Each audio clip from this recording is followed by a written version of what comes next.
কোরআন কারীমের 61 নম্বর সূরা সূরাতুস সাফফায়ে 10 নম্বর আয়াতে বলেন, 11 নম্বর আয়াতে বলেন, তুমিনুনা বিল্লাহি ওয়া রাসূলিহি ওয়া তুজাহিদুনা ফি সাবিলিল্লাহি বিআমওয়ালিকুম ওয়া আনফুসিকুম।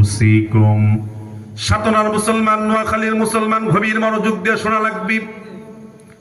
আল্লাহ রাব্বুল আলামিন আমাদেরকে বলেছেন, বান্দারে আমি কি তোমাদেরকে এমন একটি ব্যবসা বাণিজ্যের সন্ধান দেব কি যে ব্যবসাটা করলে পরে তোমাদেরকে যন্ত্রণার শাস্তি থেকে তোমরা বাঁচতে পারবে। আমরা বললাম রব্বুল আলামিন আমরা এই ব্যবসাটা করতে চাই। আল্লাহ বলেন, গোলাম তুমিনুনা বিল্লাহি ওয়া রাসূলিহি, এক নম্বরে তোমরা আমি আল্লাহ এবং হাবিবুল্লাহর উপরে ঈমান আনা লাগবে। জোরে বলি সুবহানাল্লাহ। আল্লাহর প্রতি ঈমান কেমন আনতে হবে? আল্লাহর উপরে ঈমান কি যদি আমরা তাফসীল করি, আল্লাহর প্রতি ঈমান কি? আমার ভাইয়েরা, আমরা মুসলমান দাবি করি, আমরা মুসলমানের ঘরে সন্তান হওয়ার কারণে আমরা মুসলমান দাবি করি। চিল্লায়ে বলেন ঠিক কিনা? দাদা মুসলমান, দাদার ঘরে পিতা হওয়ার কারণে পিতাও মুসলমান, পিতার ঘরে আমরা জন্মগ্রহণ করার কারণে আমরাও মুসলমান। আমার বন্ধুগণ, আমার ভাই একটু বুঝে থাকলে উত্তর দিবেন। আপনি আমি মুসলমান হওয়ার কারণে আপনার আমার বিবিটা কি বিধবা হয়েছে কিনা? বলেন, সন্তানগুলা কি এতিম হয়েছে নাকি? আমরা কি ঘর ছেড়েছি নাকি? বলেন। তাহলে আমরা মুসলমান দাবি করি, মুসলমানের ঘরে সন্তান হওয়ার কারণে আমরা মুসলমান দাবি করি। কিন্তু আমরা যদি পরিপূর্ণ মুমিন হতাম, পরিপূর্ণ মুসলমান হতাম, তাহলে মসজিদে আজানের পরে আমাদের মুসলমান কখনো দোকানপাটের মধ্যে কখনো গল্প গুজব করতো না। ঠিক কিনা বলেন? আল্লাহর প্রতি আমরা ঈমান আনতে পারি নাই।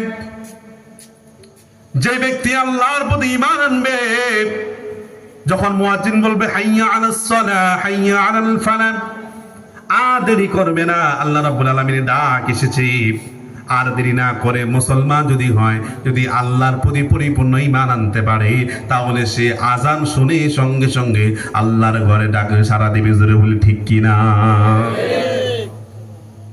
আমি বলছি আপনি নামাজ পড়েন, সবসময় ইবাদতের মধ্যে মশগুল থাকেন, আমি এটা বলছি না। আল্লাহ নিজে বলেছেন সূরাতুল জুমার মধ্যে, ইয়া আইয়ুহাল্লাযীনা আমানু ইযা নুদিয়া লিস-সালাতি মিন ইয়াউমিল জুমআতি ফাসআউ ইলা যিকরিল্লাহি ওয়া যারুল বাই'। নোয়াখালীর মুসলমান, মনোযোগ সহকারে শুনেন। আমি বলি না আপনি নামাজ পড়েন, সবসময় জিকির আজকার করেন, মসজিদে বসে থাকেন, আমি এটা বলি না। আল্লাহ রাব্বুল আলামিন নিজে বলে দিয়েছেন, জুমার দিন যখন তোমাদেরকে ডাকা হয়, যখন তোমাদেরকে নামাজের কথা ডাকা, নামাজের পথে আহ্বান করা হয়, তোমরা মসজিদের দিকে আসো, নামাজ শেষ করে তোমরা ওয়াজারুল বাই, তোমরা ব্যবসা বাণিজ্য করো। আমরা আল্লাহর প্রতি ঈমান এনেছি, আল্লাহর কাছে আমরা আত্মসমর্পণ করেছি। আল্লাহর কাছে আত্মসমর্পণ করা মানে হলো আল্লাহ যা বলবেন তা মানার নাম হলো ঈমান আনা। ঠিক কিনা বলেন?